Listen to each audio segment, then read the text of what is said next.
در میخونه خوبه یا کلیسا؟ میخونه. چرا؟ بگم چرا.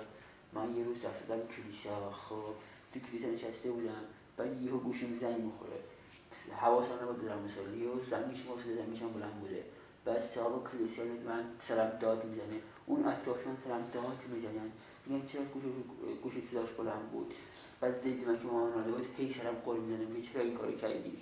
بعد داشتم خونه دست خیلی ناراحت بودم، گفتم سر راه برم یه میخونه مشروبی بخورم.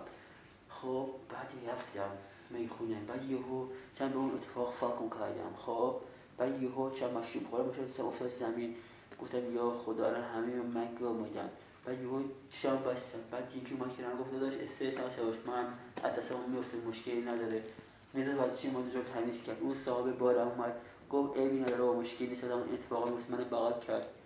بعد من خیلی خوشحال شدم از رفتارشون و از این موقع تصمیم گرفتم به میخونه برم تا داخل کلیسا باشم.